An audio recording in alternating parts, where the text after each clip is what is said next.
Today's Thursday, March 19, 2020. Coming up on Roland Martin Unfiltered, Donald Trump continues to lie when it comes to the coronavirus pandemic.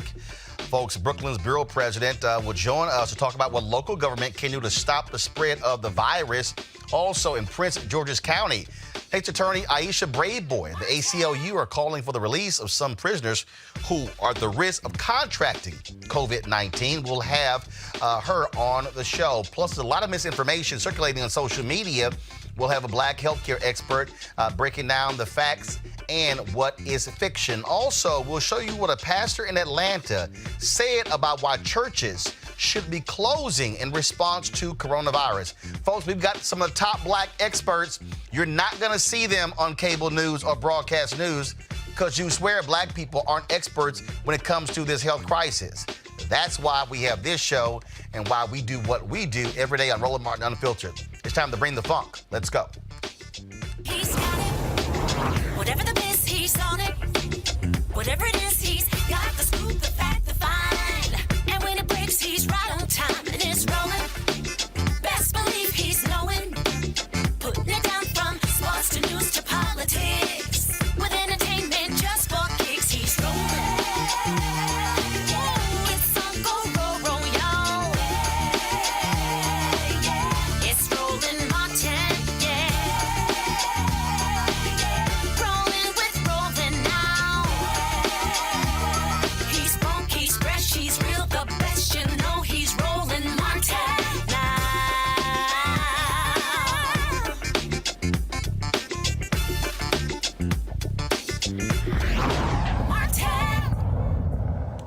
As of today, 11,015 cases of coronavirus, COVID-19 in the United States. More than 2,700 cases were reported in the United States between Wednesday and Thursday morning. At least 164 patients have died. Now, of course, you have the White House who continues to say that they have been on top of this from the beginning. That's an absolute lie. Of course, there was a news conference that was held today, as they do every single day, where Donald Trump talked about the latest, and now he was focusing on praising this potential drug that could help when it comes to coronavirus. Here's part of today's news conference. The administration is working every day to protect American people and the American economy from the virus. Yesterday, I signed into law a critical support for American workers, families, and small businesses. It's a big thing. We're providing sick leave and family medical leave to those affected by the virus, and more help is on the way as we speak. Our entire team, headed by Secretary Mnuchin, is on the Hill. We're working with Democrats and Republicans, and there's a lot of goodwill going on. This was something that happened that was, some people would say, an act of God. I don't view it as an act of God. I would view it as something that just surprised the whole world. And if people would have known about it, it could have been stopped in place. It could have been stopped right where it came from, China. If we would have known about it, if they would have known about it. Actually, the first case was back in November, and you might recall, and we're going to actually show you a video of the timeline. So, guys, get that video ready. There's some folks who put together this timeline of a video of Donald Trump, again, showing you exactly why he did not see this as a big deal. Now, on March 19th, he wants to give this impression that he's been on top of this, and oh my God, we've been just doing this. But if you actually go back to January, you'll see how he has downplayed this and did not take it seriously. Watch this, y'all.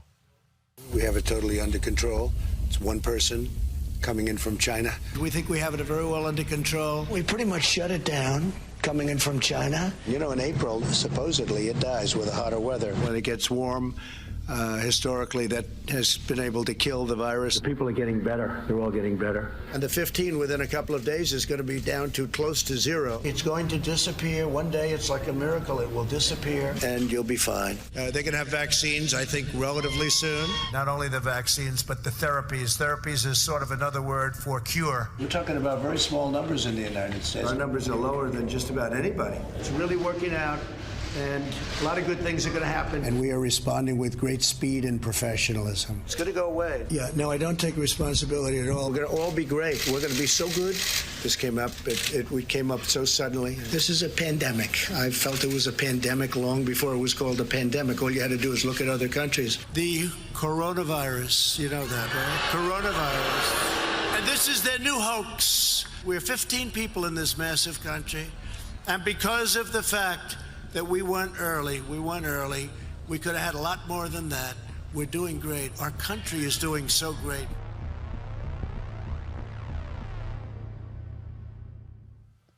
That's what happens when you lie, and then we have the video to show that you're lying. Now, all of a sudden, again, he wants to play a commander-in-chief. Now it says that we are on war footing as a result of what we're dealing with today. After this morning's news conference, he went over to FEMA, where there was a discussion with the Americans' governors, and he has been touting this particular drug that has been used for malaria. The problem is we've known about it for quite some time, and they haven't even actually done testing yet. See, here's why you have to be very careful. And see, mainstream media too often isn't doing this. They cover this big Trump announcement and, oh my goodness, breaking news. But then all of a sudden you realize that he's lying. And so we're not going to believe anything that he says until, frankly, 4 or 5 other people actually confirm it to know whether it's true. He stood before the cameras and said how the Department of Defense is getting ready and we're going to be moving these hospital ships to New York and other places. But they're still they're docked in Virginia under maintenance. And it may be 2 to 3 months before they can even get out. That's why you got to be real careful when Trump starts talking, because the moment he says something, you can pretty much assume he's lying. But again, this was the call that took place today with the governors at FEMA.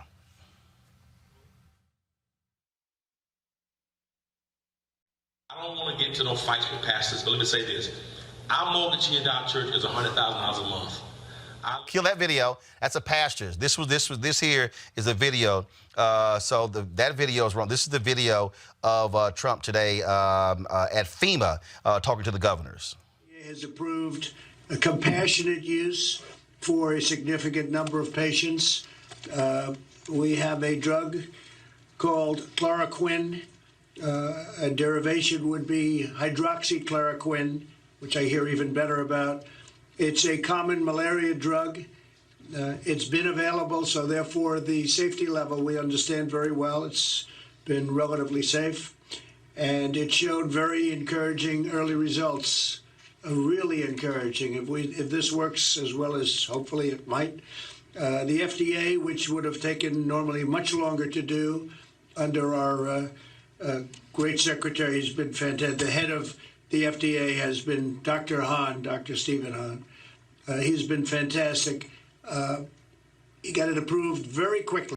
The FDA has approved a compassion. If it works. Now, the federal government is preparing for the possibility that the pandemic could last up to 18 months or longer and include multiple waves of illness.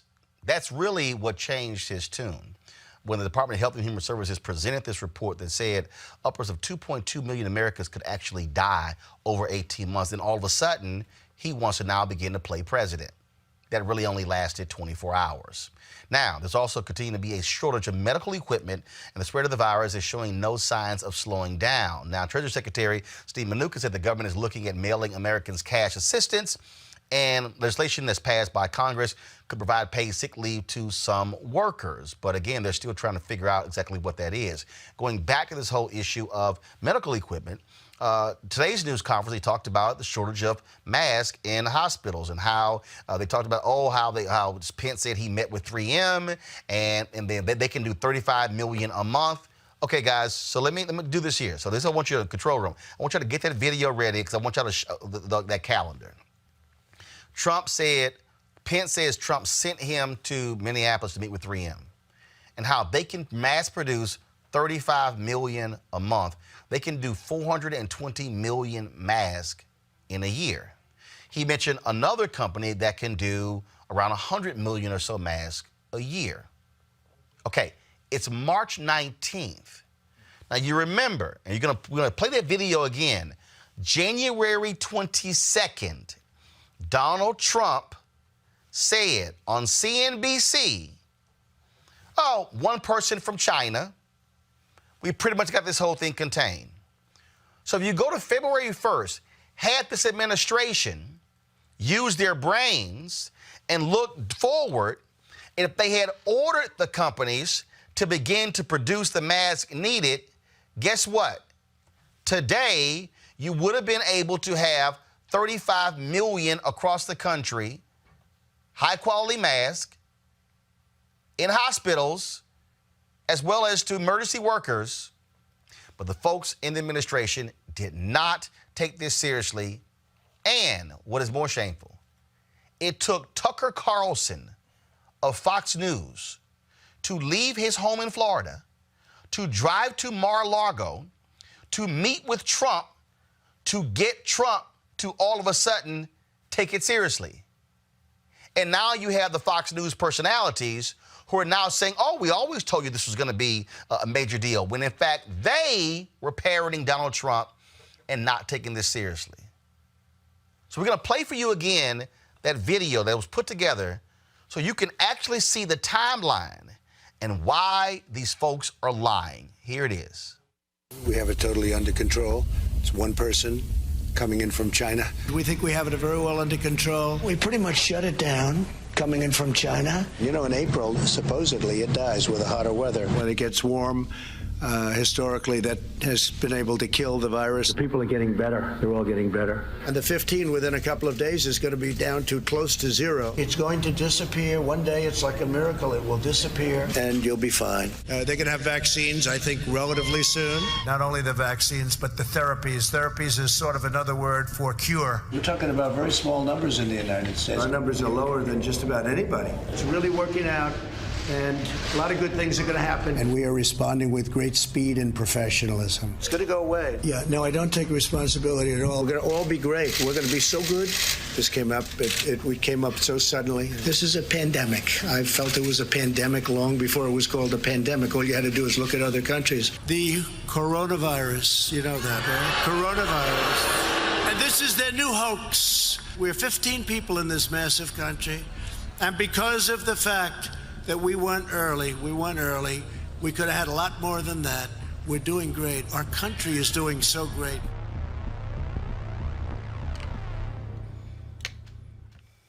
We had 15, now we have 11,000 in 15.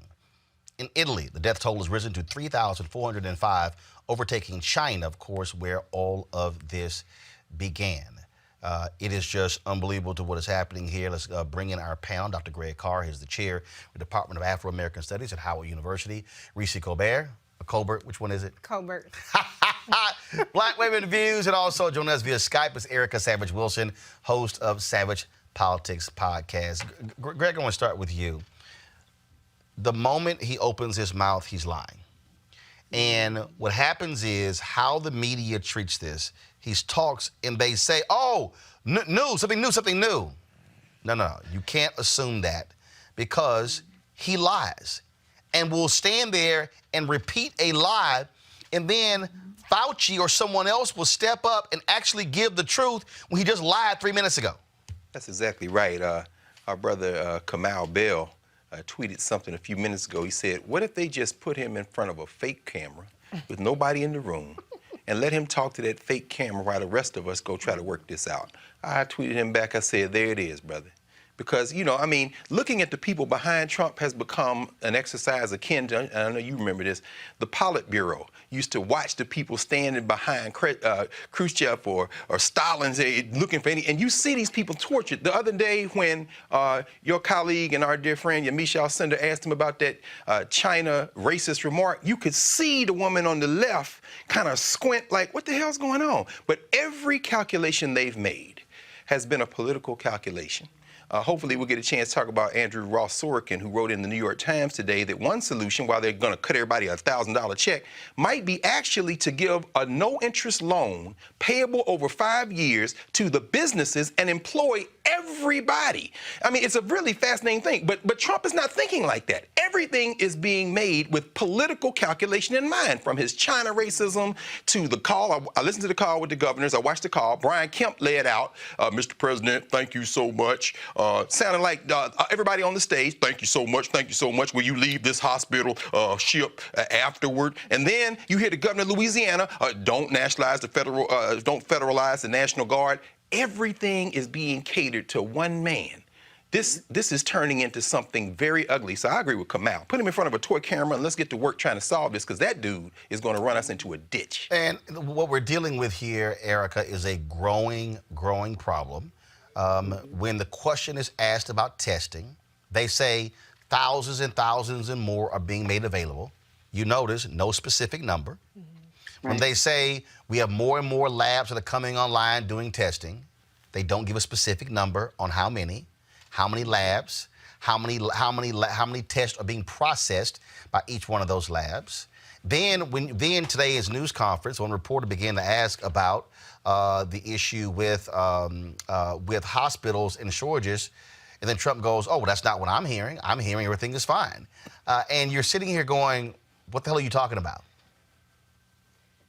Yeah, this is the moment that we're in. And what Dr. Carl was saying, the suggestion that was made, I've been thinking to myself for over a week now, I don't think that any of these news conferences need to be televised. I don't think that they need to be breaking news. I think what needs to happen is that they need to be recorded. It needs to be fact-checked. And if it proves to be factual, then that needs to then be released to the public.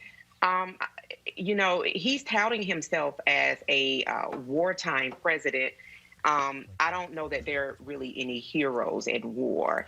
And in talking about wartime, this is something that was completely preventable, and that there is going to be so much collateral damage that I don't believe that the public is prepared for.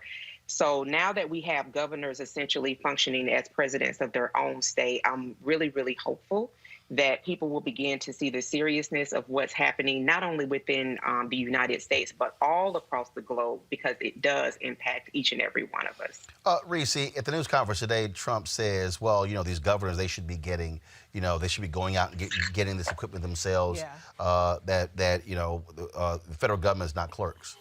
Yeah. I mean, actually, that is a role that you serve. Right. I mean, he's obviously doesn't understand the power of the government, but it's also an indication of how ill-prepared we are. I mean, I listened to a New York County, New York City commissioner, and she said they requested 2 million masks, and they received 76,000 expired masks. Wow. What? And this, you know, to your point about Mike Pence, you know, that meeting happened where he touted the 3M thing. That happened over a month ago, or back in February, and 3M came back and said, well, we're not on contract for that volume of production. And so what we consistently see from this administration is lying, you know, frankly, lying or misleading people about the capacity that the government has. And they're not keeping up with what their promises are. They're not keeping up with the testing. They're not keeping up with the masks. They're not keeping up with anything. And now the CDC is actually telling workers, reuse masks, use a bandana if you need to. This is absolute insanity. We are so far behind other countries in our capabilities, and the fact that we're hobbling this together at this point is really scary. Great. Anybody who understands scale, who understands forecasting, we are the experts who can do that, who can sit here and say, okay, if this happens, based upon what's happening in other countries, we can project this is where we'll be in a month, in 2 months, in 3 months, and beyond. You swear these folks didn't do that. And again, this whole idea of, and then you have this idiot Bill O'Reilly who tweets that, oh, the nation was distracted from coronavirus during impeachment. See, that's the whole new one, which is a joke because, again, you use him as the example. January 22nd. On one person. And then not now. I love this here.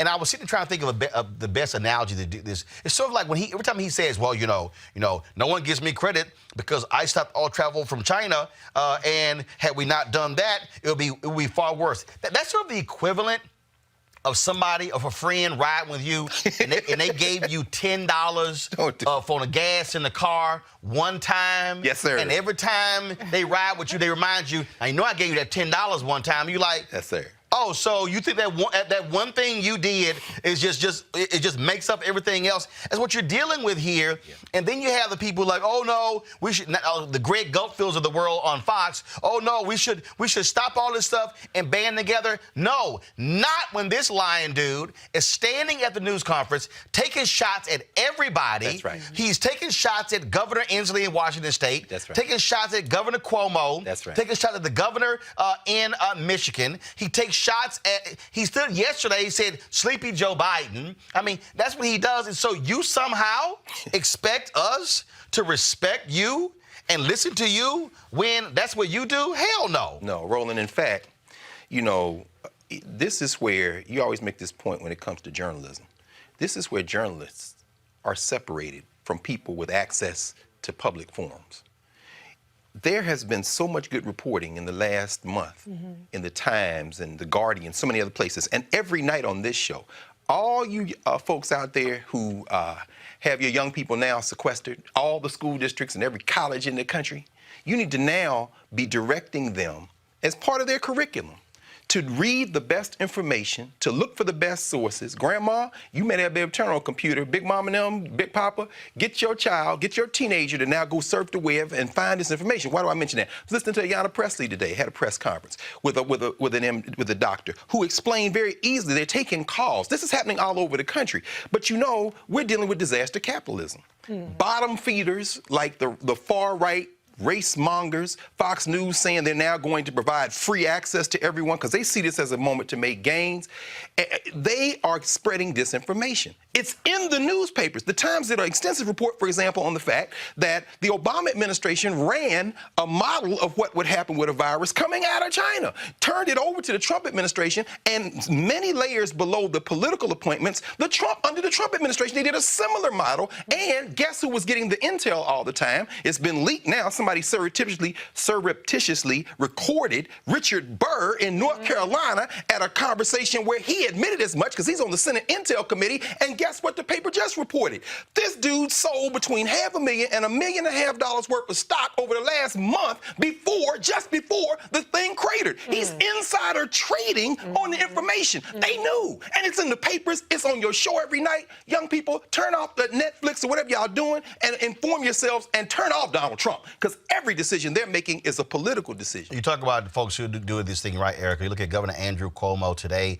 He talked about mortgage relief for folks in New York. Here we go to my iPad. Here's what he had to say. So going to take a bold action, but a necessary action that offering 90-day relief on mortgage payments, waiving mortgage payments based on financial hardship. Meaning if you are not working, if you're working only part-time, we're going to have the banks and financial institutions waive mortgage payments for 90 days. That will be a real-life economic benefit. It will also be a stress reliever for many families. Waiving these payments will not have a negative effect on your credit report. There'll be a grace period for loan modification. We're not exempting people from the mortgage payments. We're just adjusting the mortgage to include those payments on the back end. No late fees or online payment fees.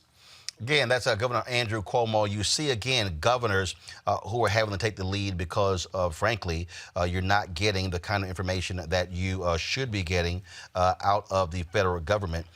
This, Erica, is a problem because, again, what the problem that we're having is we're not getting enough testing. And the fact that we're now in March 19th, they stood a week ago Friday, with Walmart, CVS, Walgreens, talked about using parking lots, drive-through testing.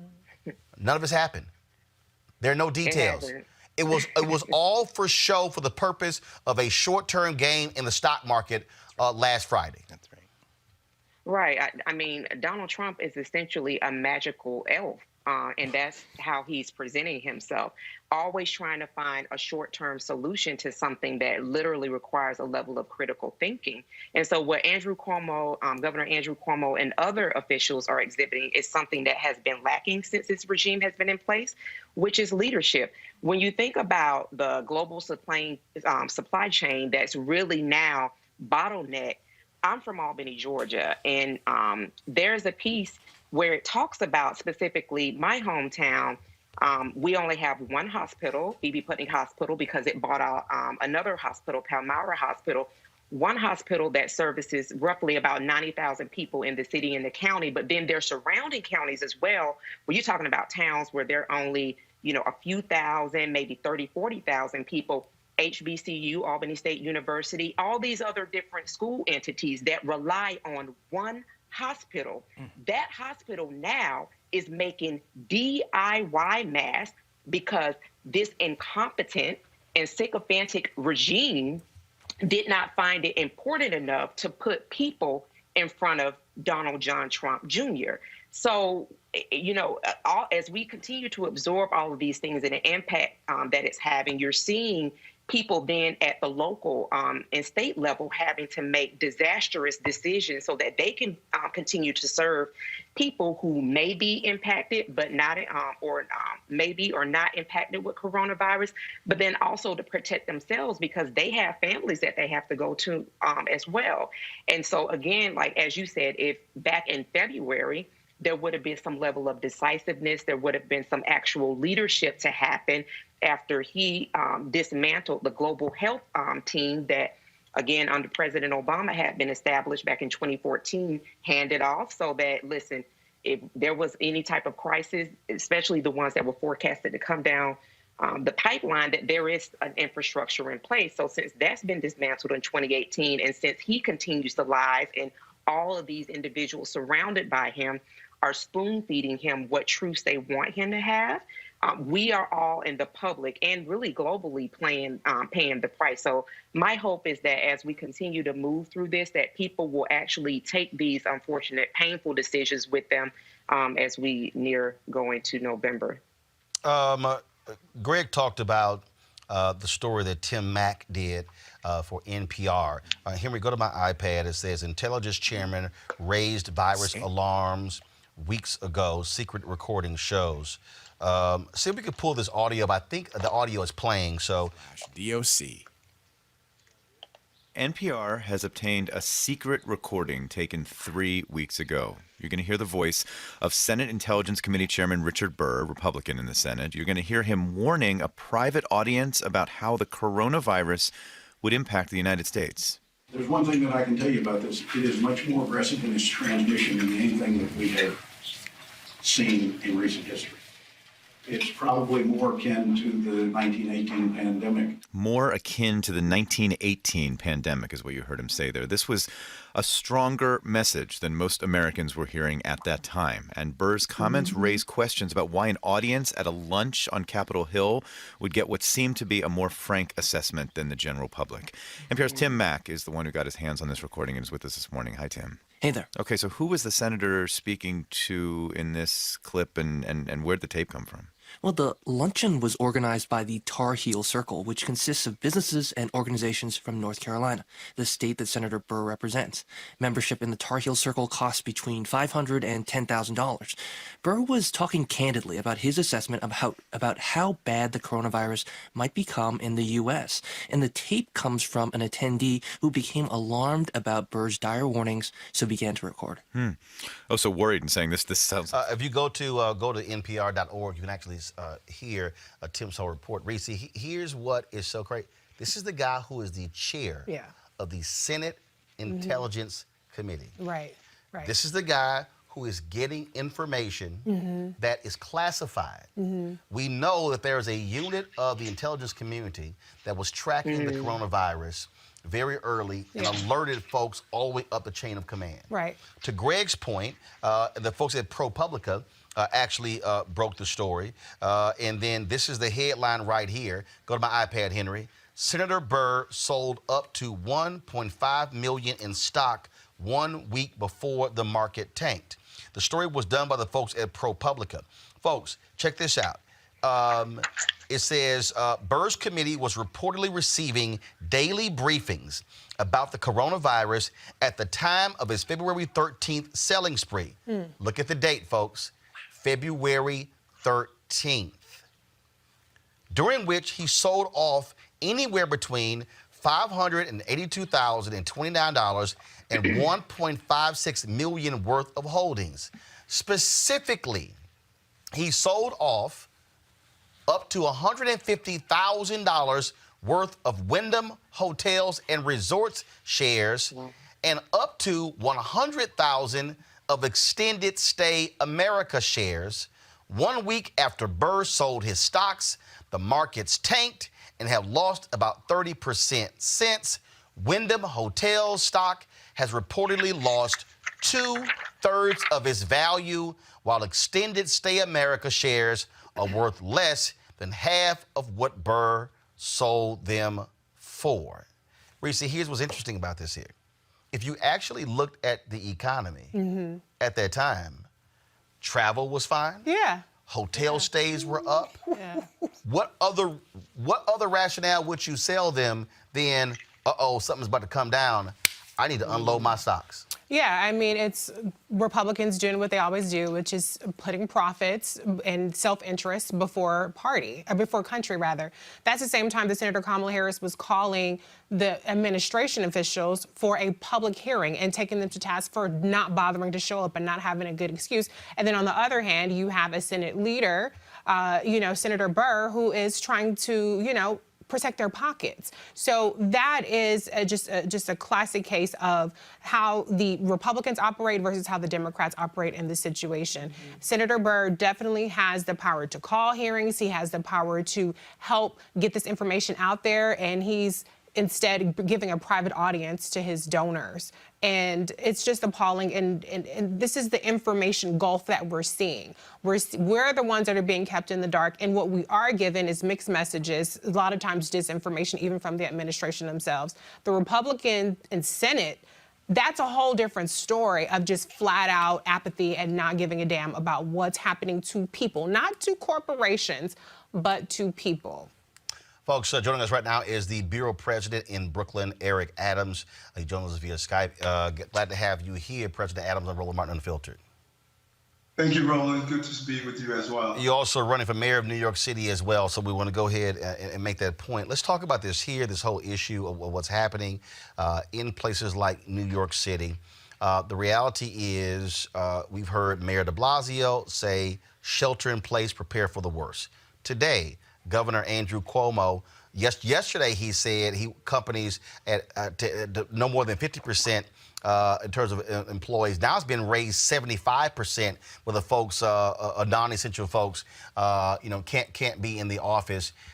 Do you? And I made this point a couple days ago. I think that we're doing this thing piecemeal. You had Bill Ackman, who went on CNBC yesterday and said, "Look, you got to shut this thing down for 30 days."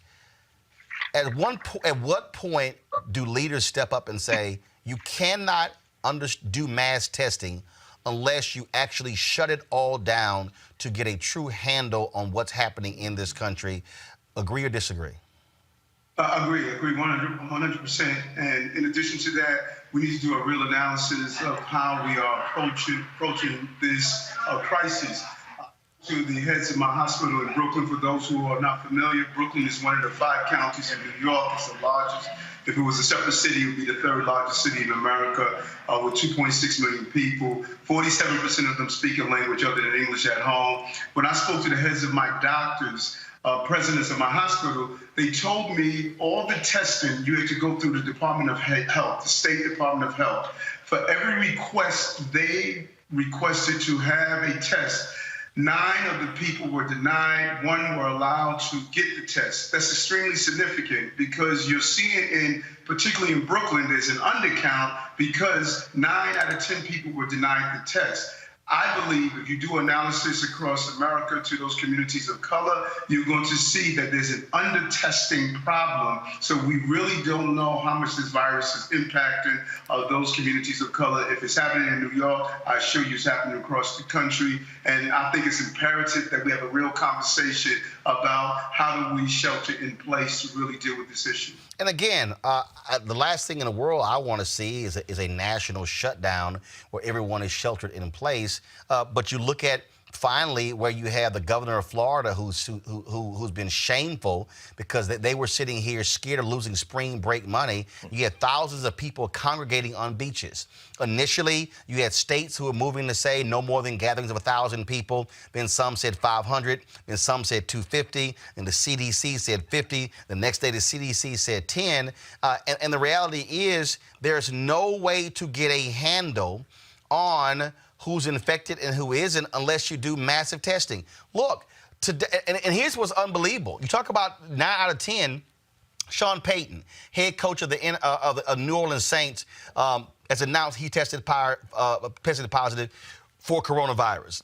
You have, of course, Kevin Durant there in Brooklyn with the Brooklyn Nets and 3 other players as well. And I'm not singling them out, but you have to ask the question, how in the world are 8 NBA teams getting fully tested and NFL people are getting tested, but regular, ordinary people can't get tested? There's a problem. And then Trump goes, well, hey, you know what? That's the way life goes, essentially saying, hey, the rich actually get these things. This is maddening. I read this New York Times story where this matriarch of a family, her and 2 of her kids have died. 20 family members are quarantined and trying to figure out what's going on. And then you can have it and show no symptoms. So how in the hell you know somebody else has it? I mean, it's just sort of maddening watching this every day and this piecemeal hoping that this thing just sort of just, to Trump using his own words, goes away. And so true. And you touched on 2 things that I want to touch on temporarily. One is that we stated in the state that the only time you get to test if you are really hospitalized and you are showing advanced signs of coronavirus. Yet you're watching those without any signs at all receive testing. So you're sending a mixed message to the American public. Advanced signs means you're damn near dying.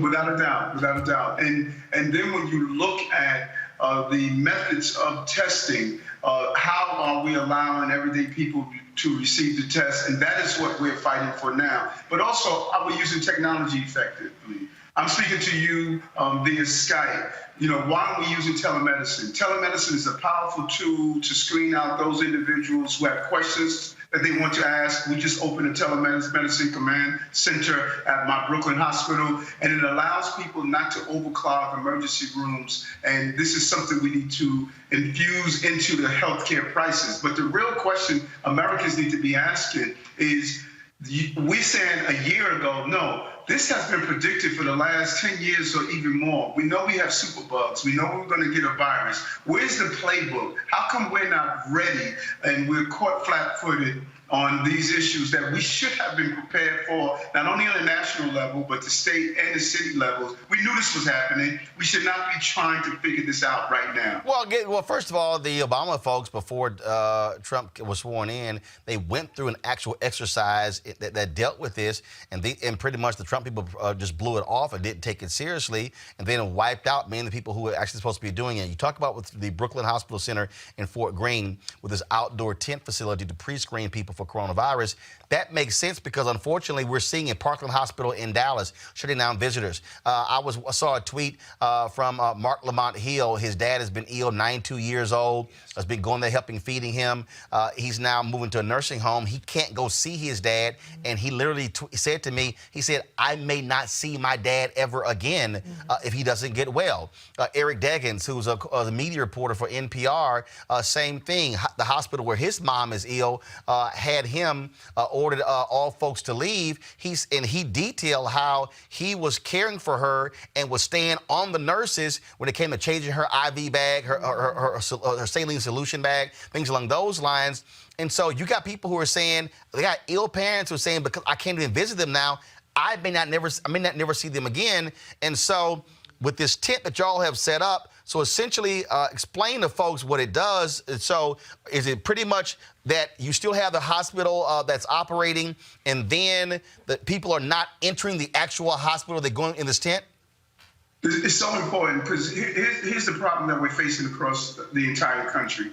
We're running out of emergency room beds, and we're running out of beds. And so what we set up here in Brooklyn is two things. Number one, we set up a command center for the telemedicine. This way we can stop people from coming to the hospital. Then we set up this tent here that's connected to our emergency room. We have a team of doctors and physicians and nurses who would actually pre-screen the patients to determine if they need to go inside the emergency room and be treated for coronavirus or any other illnesses. Because just because coronavirus has appeared, it doesn't mean other chronic diseases have disappeared. And so by filtering out those and using a triage method, we're allowed to treat those who are in real need and those who won't clog up the healthcare center. It's a great program. I was there this morning and watching the hundreds of people online. I saw the telemedicine center as well.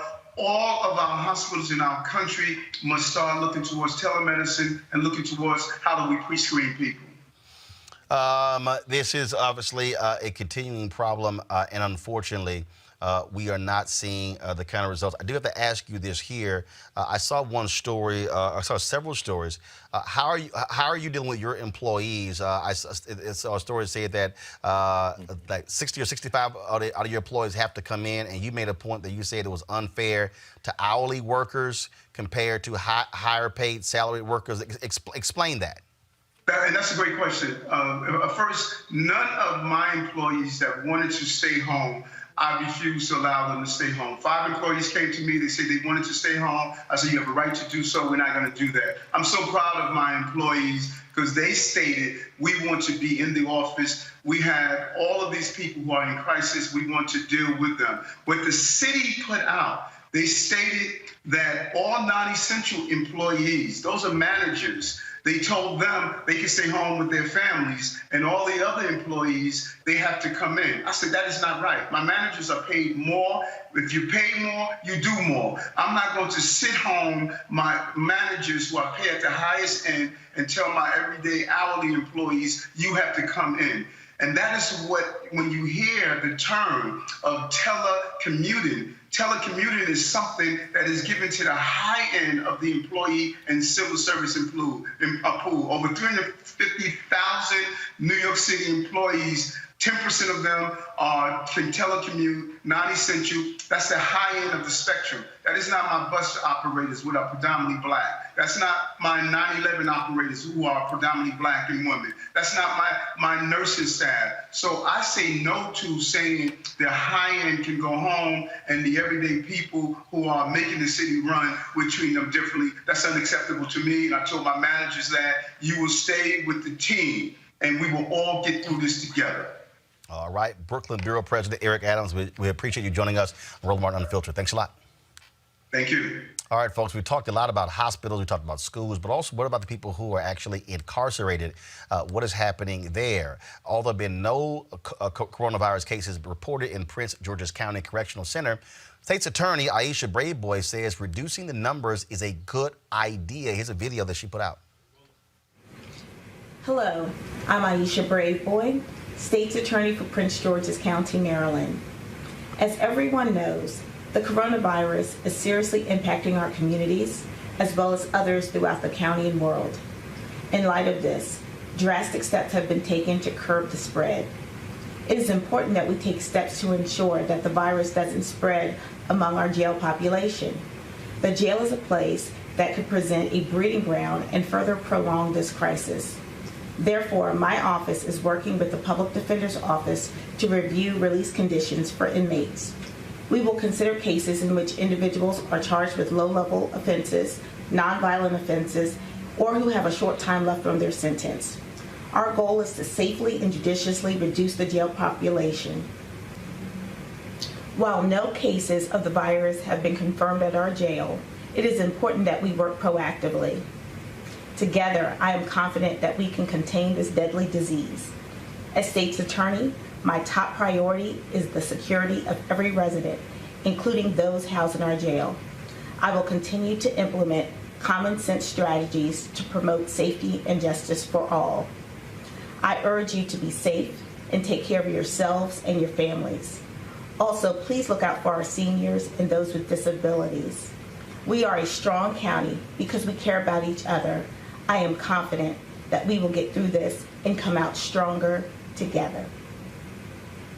The ACLU is also sending a letter to Attorney General William Barr saying, quote, the public health crisis presented by the coronavirus highlights the need for the Department of Justice and the Bureau of Prisons to take immediate action to safeguard those under its care. Time is of the essence, and the Bureau of Prisons must act swiftly and responsibly to ensure that the 122 facilities in its system housing nearly a quarter of people, over 10,000 who are over 60 years old, are safe. Joining me now to talk about this is Prince George's County State's Attorney Aisha Bradeboy, as well as Dylan Hayrie, ACLU Justice Division Strategist. First and foremost, Aisha, the thing is, Senator Kamala Harris also has called on the Bureau of Prisons to also release low-level offenders as well. And so, but it's interesting that we're looking at a situation now where this is where we are forced to look at every single facet of our society. Whether we're talking about schools and hospitals, we're talking about whether you're poor, whether you are at the top 1%, whether you're NBA players, whether you're inmates. I mean, this has a dramatic impact. We do know of one particular state where a corrections officer tested positive, and they've had to quarantine upwards of 20 inmates, a person that we're in contact with. And now you're also dealing with inmates who are in much different environments than, frankly, a lot of us. Aisha, go ahead. You know what? Yeah, you're going in and out with your question. One second, is breaking up right now with you. Guys, let me know about her Skype. Let me go to Dylan. Dylan, go ahead and comment on that, please. Yeah, I mean, as you said, Roland, we're going to have to re-examine how we do a lot of what we do in society on an everyday basis. And first and foremost among that has to be the way we treat currently incarcerated people and people who are coming into the criminal legal system now. And so as you referenced, the ACLU sent a letter to Attorney General Barr, and across the country over the course of the last 2 days, about 20 affiliates of the ACLU have also sent letters to their local criminal justice system leaders, urging them to do really three different things, right? Stop the flow of people coming into the system. For the people who are in the system now, find a way to get as many of them out as possible so they can be home with their loved ones or seek adequate medical care back in their community.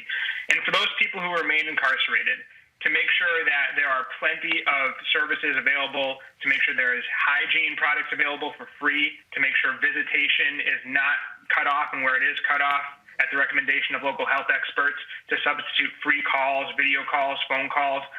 All these things are things that could and should have been done all along the path, right? But here we are in the midst of a national pandemic, a national crisis, and to your point, we have to really rethink what we're doing and why we're doing it. And I think it's becoming more clear than ever that a lot of what we do in the criminal legal system, a lot of how we treat incarcerated people doesn't make a lot of sense. It's not fair, and it's going to hurt more people than it helps. So how do you, in the case of what Senator Kamala Harris is talking about, how do you release folks when the Bureau of Prisons just can't release them on their own? There has to be a court order or something from the Attorney General's office to release low-level inmates. Sure, and I would just say, too, that whether it's the jails and prisons at the state level or at the federal level, you know, there is going to be some level of executive action required to get incarcerated people out of jail and prison, right? So, yes, Attorney General Barr needs to act. Governors across the country who have the power of clemency and commutation need to act. Judges who are holding fines and fees over people's heads and keeping them incarcerated for non-payment need to act. Executives at every level of the system need to act. And one of the challenges in the criminal legal system, as you probably know, as your viewers definitely know, is that it's a very decentralized system, right? Very rarely can one single person do something that affects the entire system. But the exceptions to that are the governors and the Attorney General of the United States, who tomorrow could get hundreds of thousands of incarcerated people out and into the services they need. And to your question about where they go or what they do, folks are going to be released eventually anyway. We should be asking that question anyway. But yeah, now we absolutely need to make sure that people are getting treated, screened, sent to medical facilities where necessary, but most importantly, returned home to care for themselves and their loved ones who are at home and who may be suffering from this or who may be struggling under the economic hardship of quarantine. Greg, this is the point that I keep making. What this coronavirus has done, it is completely exposed every facet of the American system and way of life. It absolutely has. I mean, in this case, and again, kudos to this work, people forget the Constitution, U.S. Constitution is a very short document.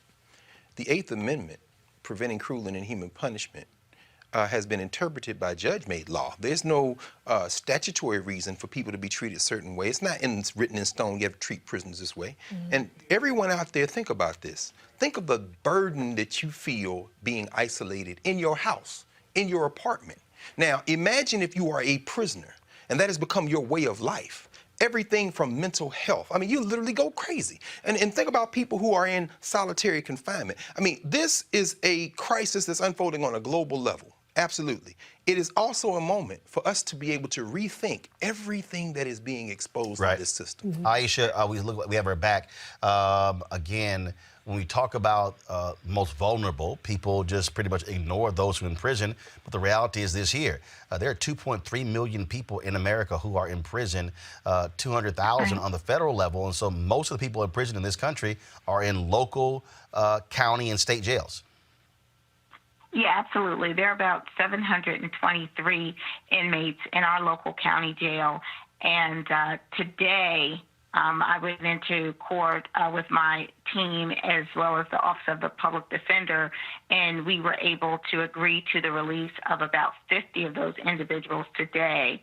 And we are going to continue to review all of the inmates for potential release. So we're going to work overtime. Right now, our court is actually closed to the public, but I have a few members of my staff who are coming in really to ensure that this safe release initiative that we have undertaken is actually done and done well. So I'm very proud of the work that my office is doing, and I hope that other prosecutors will follow suit. When you talk about, again, moving forward, what we also have to deal with is also what is happening with people who, let's say, who still get in trouble. I know that Marilyn Mosby in Baltimore State's attorney has said, look, don't arrest people for some of these low-level crimes. Have you actually said the exact same thing? How are you dealing with that? Sure. Well, the truth is the police department and the state's attorney's office, we don't control the police department. So even if I were to say to the police department, don't, arrest for these reasons, they can still make those arrests. So what we're doing is once those arrests are made, my office will weigh in very quickly on conditions for release of those individuals so that they don't have prolonged stays in our jail, or they may not even be committed to the jail if we agree that that's someone who would otherwise be safe in the community. So I think we're trying to be responsible. We are also trying to recognize the fact that we, don't control what the police do, but we can do our part to ensure that those who are arrested for committing certain types of offenses don't have to be exposed to the inside of the jail. Dylan, last question for you before I let both of you go. Again, that's something that's important there. Again, how police are responding to this because, again, they can make decisions as to, okay, what's serious, what isn't. Stuff that you can let some stuff go. You can stop some folks and give them a warning as opposed to going through a system, because now you arrest somebody, now you're bringing them in contact. You don't know if they've been tested. They're in close proximity. Now they're going through a court system. And so now all of a sudden, the jails can become an incubator, if you will, of coronavirus. 100% correct. And to be blunt about it, police don't have any problem not enforcing certain things in white and wealthy communities across this country every single day. So they are making a choice every time they choose to put handcuffs on someone and bring them into a confined space. And we are urging, the ACLU sent a letter out to state affiliates that they're using to send letters to their local police departments to say, listen, stop arresting people for low-level offenses, and where you need to make an arrest, issue a citation in lieu of arrest. Do everything you can to minimize the risk that you are putting on people, and frankly, the risk you're putting on yourselves. If you bring someone into your department who may have COVID-19 but isn't symptomatic right now, you could be infecting an entire police department. And frankly, we are beginning to see some police departments begin to make better decisions here, and we're also beginning to see prosecutors and some judges make better decisions. But I would just echo what your panelist said earlier a minute ago. It is good to see relief happening across the country where it is. It is good to see some modicum of justice being instituted where it is, but it should remind you that that ability to deliver relief is a choice, which means that the willingness to harm and oppress was also a choice that was being made for a very, very long time. And hopefully this pandemic helps us, understand better what people are experiencing every day. And as we continue to get through this as a country and deal with the health and economic crisis that's upon us, I hope we're also, again, reflecting on the things we can do to make systems across the country more fair and equitable for everybody, particularly the black and brown people across this country who've been under the thumb of the criminal legal system for centuries. Dylan Hare of the ACLU, Aisha Braveboy, we surely appreciate it. Thanks a lot. Thank you. Thank you. Thank you. Eric, I want to go to you. This is a statement from the Baltimore Police Department. Henry, go to my iPad. Quote, for the safety of our residents and officers, the Baltimore Police Department is assessing and evaluating what calls for service our officers will be responding to in order to minimize the potential for exposure to COVID-19. This includes giving guidance to officers in using their discretion to further minimize arrest on low-level and nonviolent offenses, especially those outlined in the state's attorney's letter. Speaking of that, Marilyn Mosby announced that her office will stop prosecuting, go back to the iPad, please. They will stop prosecuting drug possession. Let me pull it up. They will stop prosecuting drug possession, prostitution, and other crimes amid coronavirus. Erica, again, that's smart. And you're saying, like, look, these are extreme circumstances. And so things we're normally doing, we shouldn't be doing. And you've had these state's attorneys on your show before, and this also is hashtag Black Women Lead. The attack that these Black women prosecutors have been under since they assumed office, and what you're actually seeing is justice actually playing out.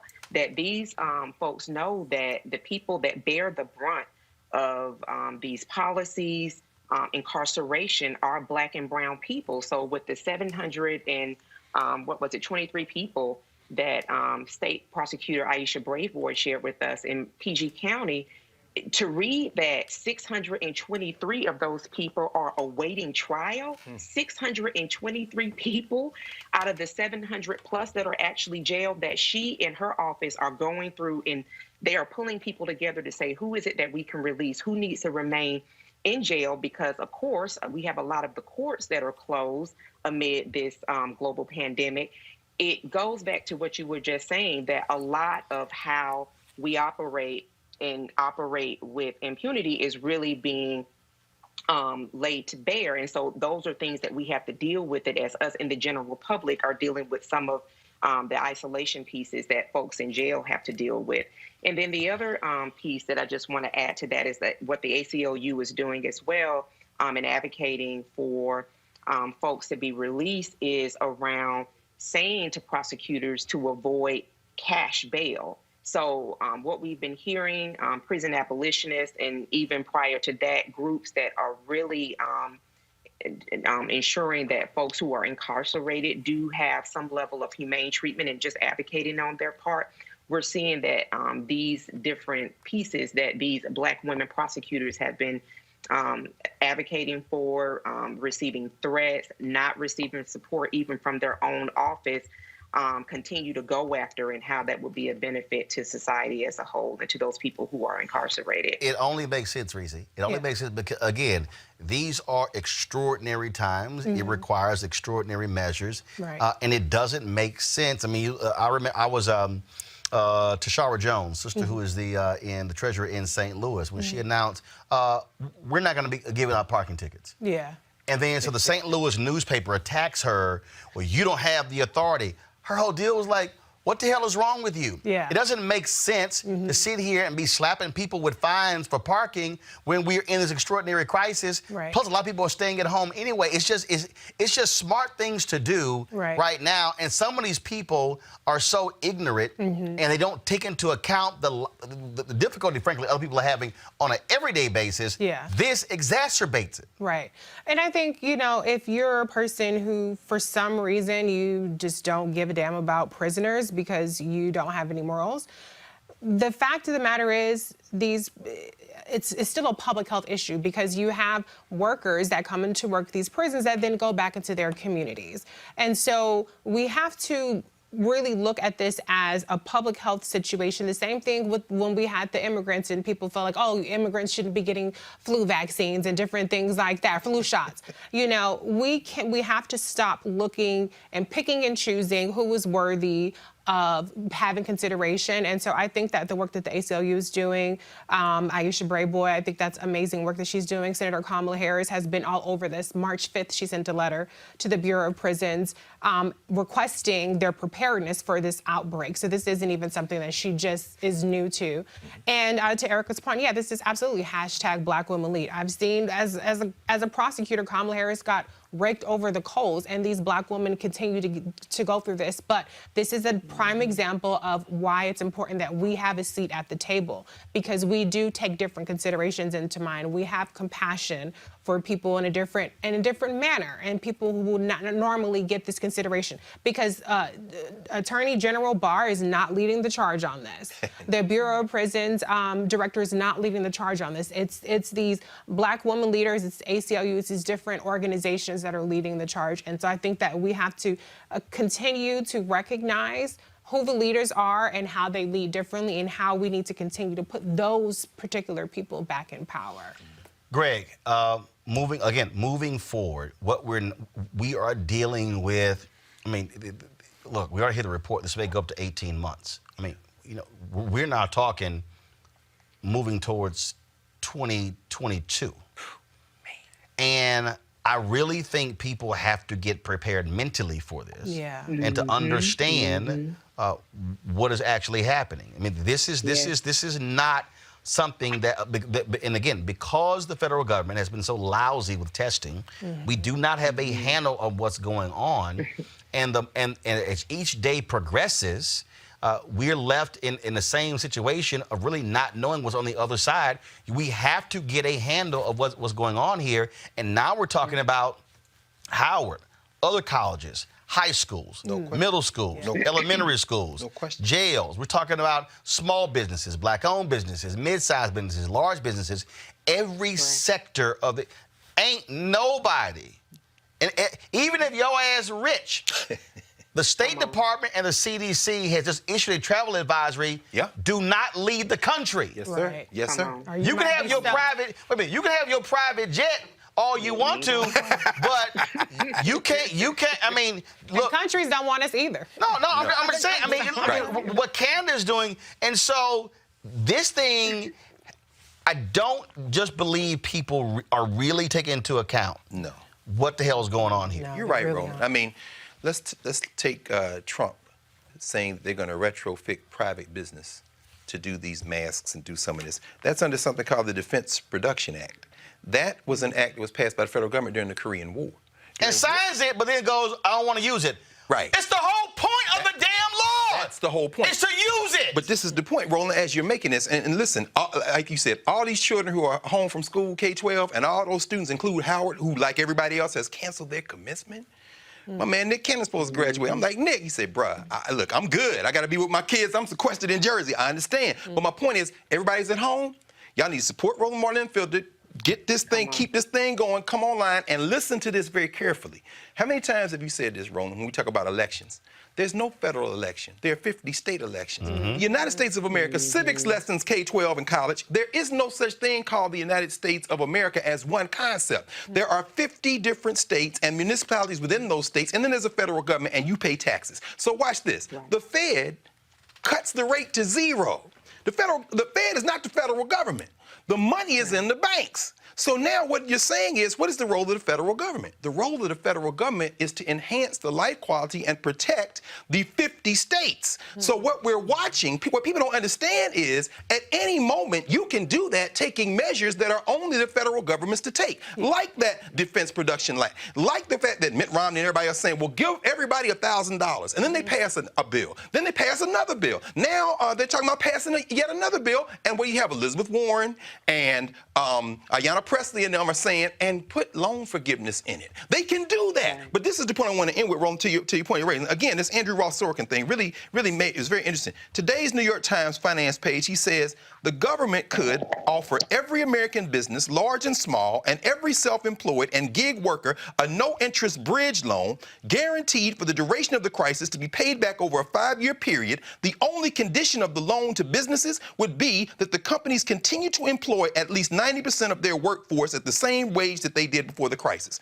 When we heard President Adams from the People's Republic of Brooklyn, when we heard him say he's not going to let his manager class work from home, and these folks, like the people who are cleaning Howard's campus right now and cleaning Georgetown's campus right now and UCLA, where I'm going to be teaching from home with technology and partnering with these black bookstores like Sankofa and Esselwan to upload content because they could go out of business. People wiping the tables and the floor, they got to go to work. The government could right now, this is what Sorkin is saying, it might cost us several $1 trillion, but it would be backed by the full faith and credit of the United States federal government. You could give businesses money to keep everybody employed and say you pay this back over 5 years, but the condition is you've got to keep everybody employed and relieve that burden. But that will require this to be a nation. And it is not a nation. Right. You've got to think like that. And at the state level, Cuomo could try it. The governor of Texas could try it. Larry Hogan could try it. But unless the federal government does this, and you're right, Roland, we're not thinking that way. I'm going to pick up on that. First of all, we're going to come out. We're going to go to a break. And look, a lot of y'all always leave on YouTube and Facebook when we go to a break. But we go to a break for a reason, to reset. We got a guest coming up because we want to deal with this disinformation that's out there that too many people are sharing, especially a lot of black people are sharing. But after that conversation, we're gonna pick this up because the details have now come in terms of what the Senate is proposing. In terms of money to taxpayers, but also corporation tax cuts. I'm going to unpack this thing, and there are a lot of people out there who are saying, well, why isn't Nancy Pelosi, why isn't Schumer signing on to this? The devil's in the details. And we're going to break some of that down when we come back on Roland Martin Unfiltered. Back in a moment. You want to support Roland Martin Unfiltered? Be sure to join our Bring the Funk fan club. Every dollar that you give to us supports our daily digital show. There's only one daily digital show out here that keeps it black and keep it real as Roland Martin Unfiltered. Support the Roland Martin Unfiltered daily digital show by going to RolandMartinUnfiltered.com. Our goal is to get 20,000 of our fans contributing $50 each for the whole year. You can make this possible. RolandMartinUnfiltered.com. All right, so a lot of y'all are always asking me about some of the pocket squares that I wear. Now, Robert don't have one on. Now, I don't particularly like the white pocket squares. I don't like even the silk ones. And so I was reading GQ magazine a number of years ago, and I saw this guy who had this pocket square here, and it looks like a flower. This is called a shibori pocket square. This is how the Japanese manipulate the fabric to create this sort of flower effect. So I'm going to take it out and then place it in my hand so you see what it looks like. And I said, man, this is pretty cool. And so I tracked down, it took me a year to find a company that did it. And so they make these about 47 different colors. And so I love them because, again, as men, we don't have many accessories to wear, so we don't have many options. And so this is really a pretty cool pocket square. Now, what I love about this here is you saw when it's in the pocket, you know, it gives you that flower effect like that. But if I wanted to also, unlike other, because if I flip it and turn it over, it actually gives me a different type of texture. And so therefore it gives me a different look. So there you go. So if you actually want to get one of these shibori pocket squares, we have them in 47 different colors.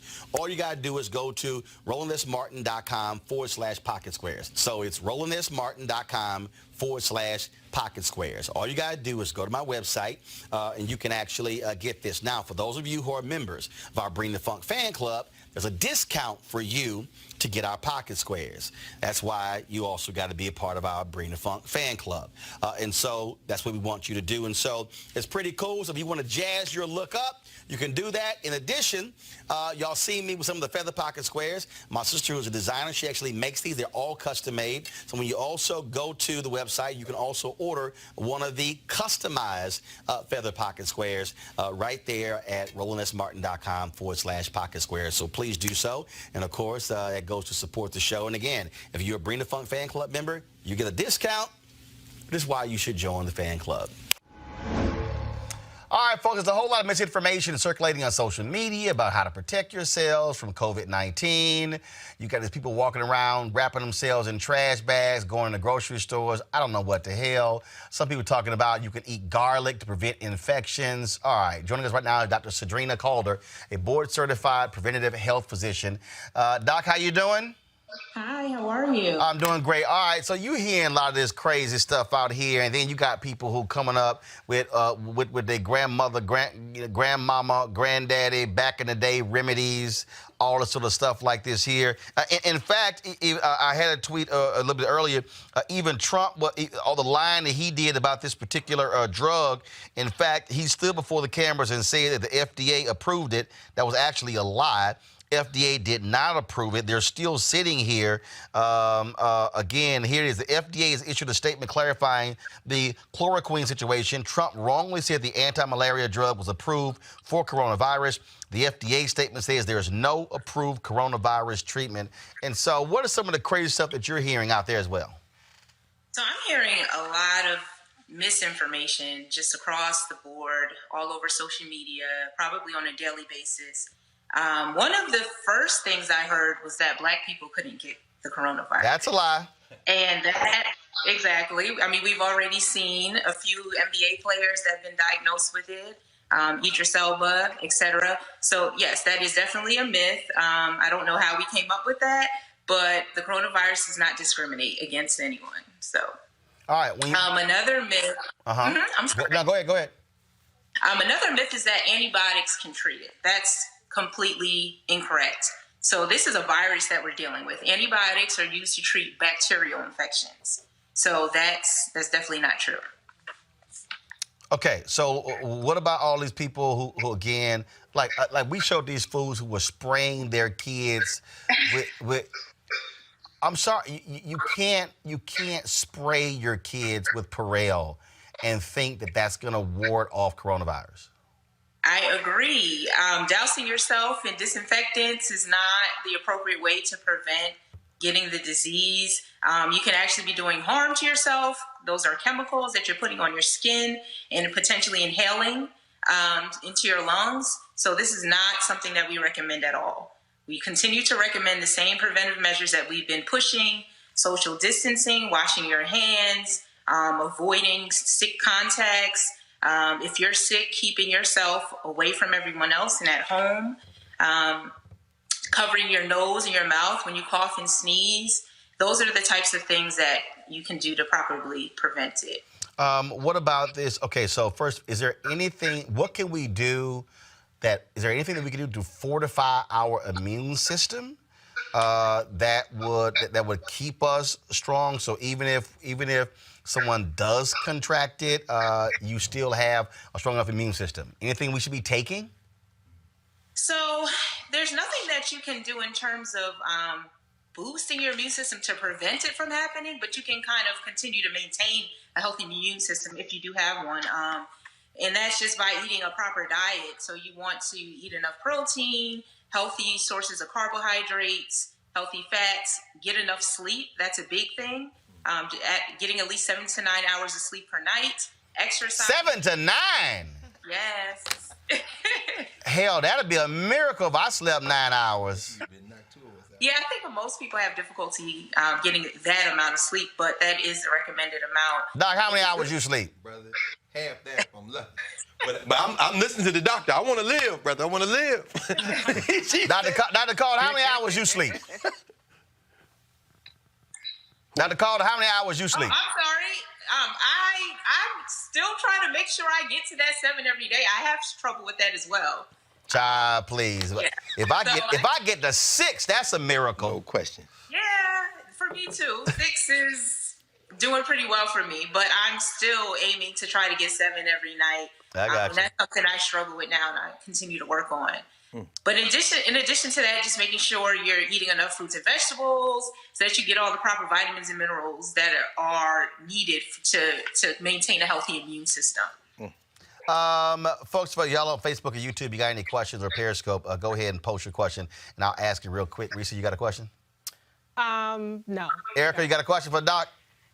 Absolutely. Good doctor, thank you so much for joining us today. Wanted to find out how can we, the general public, communicate the severity of the virus to the younger population. I have a 20-year-old son who's college age, in college. And so in talking with him about it for quite some time, because of spring break and the different things that people around him were doing, he kind of did not understand the global pandemic event that we're in.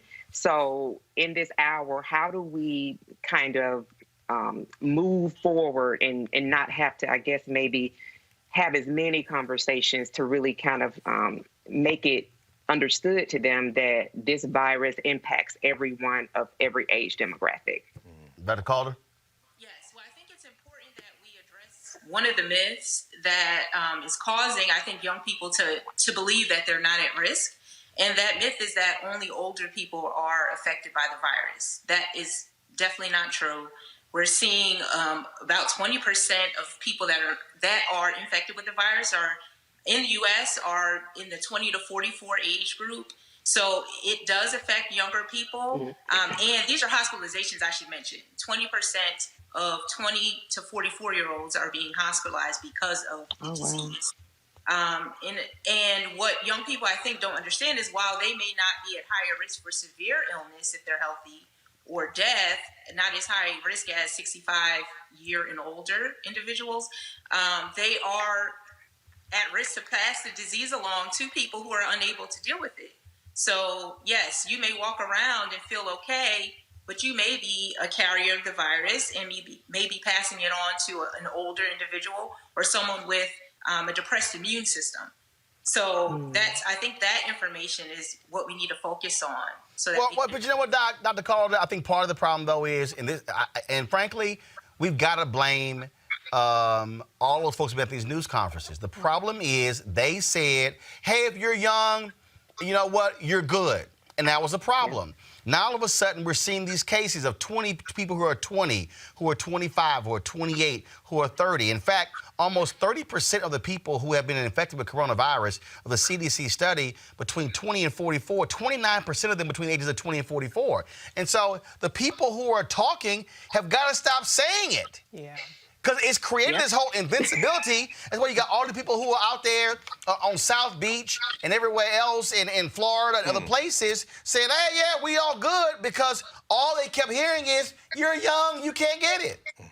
Right. Absolutely, absolutely. I think that is information that we need to really stop saying and stop putting out there at this point, because so many people are being infected with the virus. It's spreading everywhere. It's spreading very rapidly. I think initially the reasoning behind that was to not cause too much fear and hysteria. So I think they wanted to emphasize the fact that about 80% of people that are infected with the virus have a mild or moderate type of illness. But I think at this point, what we need to emphasize is that it can affect people of all ages, including children, and it can be passed on to people who may have severe illness if they were to catch the virus, or who may, have a higher risk of death. So I think that's what we need to now focus on, because it's now in all 50 states, and it's every day the numbers are just going up and up and up. So. Dr. Calder, one of the biggest things that people used to kind of dismiss it is they say that this is just like the flu. And, plenty people get the flu every year, plenty people die from the flu every year. Why is this even a big deal? Can you kind of address that a little bit? Of course. So I know, people do tend to compare this to the flu. I think one of the differences between this disease that we're dealing with and the flu is that this virus seems to spread a lot easier than the flu from what we're seeing. And that could be due to a number of reasons. One of the reasons is because we do have a vaccine for the flu. And while everyone does not get that vaccine, a number of people do. So that helps to keep it from spreading the way we're seeing COVID-19 spread. So I think that's one of the reasons. So because we don't have a vaccine, because at this point we don't have a treatment, that goes to show that at this current moment, this virus, this disease is more detrimental, I think, to the public than the flu is. Can you also, one more thing, I saw, on social media, there are various athletes and famous people who have been, who've tested positive even though they don't have symptoms. And so some of the comments that I've read within those is that people, well, how will why are you even being tested if you don't have any symptoms, or these people are lying, they're being paid to say this. Can you just kind of address kind of people who think that, well, because these people aren't symptomatic and they're positive and they appear to be doing fine, that there's some sort of hoax going on? Okay, so yes. Well, first of all, there's an incubation period for the virus. It's anywhere from about 2 to 14 days from what we can tell. So you can potentially have the virus for up to 2 weeks without any symptoms. That's number one. So if someone were to test you, you could be positive and maybe just asymptomatic at that point. Secondly, some people are being tested who may have had a contact with a positive. And while they don't have symptoms at the time, they were in contact with someone else who was positive. So just because that person tests positive and they were tested, but they hadn't developed any symptoms prior to testing, that doesn't mean that this is a hoax. It's very possible, and it makes absolute sense. All right, Dr. Sadrina Calder, we certainly appreciate it. Thanks a lot. Thank you. All right, let's talk about, again, folks, this whole economic piece. We were discussing that before. Details are in where what Senate Republicans, first of all, what they've done is they've negotiated among themselves, and then now they're going to go over to now meet with Democrats on this whole deal. And then what they are proposing is, I'm going to pull up in a second, folks. They are proposing, this is a story that's in Politico, and it's $1 trillion economic package. We're trying to bring it up here. It's a little slow. $1 trillion economic package, $1,200 in terms of cash payments going out to folks. Not sure why this thing is moving a little bit so slow, so I'm going to try to do it on a different iPad here. And then what is also going to call for is, give me 1 second, folks. Literally, the details are just coming in right here. Here we go. Direct payments. Here you can go to my iPad. The centerpiece of the Senate Republican proposal, crafted with support from the White House, direct payments to qualified Americans of up to $1,200. Married couples could get $2,400. Taxpayers who earn more than $75,000 annually will begin to see payments reduced by $5 for every $100 they earn over the $75 threshold, with those who make more than $99,000 getting nothing. Families with children would get $500 per child. Now, the GOP plan also outlines provisions to give small businesses federally guaranteed loans, moving the income tax filing deadline from April 15th to July 15th, and that's one of the idea as well. Provide numerous tax cuts for corporations and financial support for hard-hit industries such as airlines. So let's unpack this. I got a problem, if you will, and here's the deal. To me, I think, Greg, before you give any corporation a tax cut, as Mark Cuban said, you got to factor in all of those people who did those stock buyback, who took all that cash and did the stock buyback, which helped their investors, did not help the employees, that's right, help their investors. I think you got to deal with that. And also, you have to deal with the likes of a Boeing And also, a story came in. So Nikki Haley, eyeing the White House, has resigned from the Boeing board of directors, saying that because she opposes a government bailout. She has a philosophical difference with that. You're eyeing a run for office one day because you want to be able to say, I oppose that. But that's what we're dealing with. But take a Boeing. They want $60 billion. And it's like, no, Boeing, your problems were caused by your 737 MAX. That's where your problems were. This simply exacerbates your problem. I'm sorry. Federal government should not be bailing out Boeing because they screwed up. That's right. Mitch McConnell, a titan of cowardice, invisible until today, gets together with his crew of thieves and proposes this. Look, first of all, $1,200 checks, that's politics. They're giving out cash. Now what you going to do next month when the rent is due? And the governors are saying, like Cuomo, you got to suspend these payments, these mortgage payments and these rent. What you going to do the month after that? Again, I go back to Sorkin's point. If you're serious about this national economy, then you give small businesses interest-free loans they can pay back over 5 years on the condition they don't let anyone go. Why? Does somebody want $1,200 in a check, or do they want to keep their job?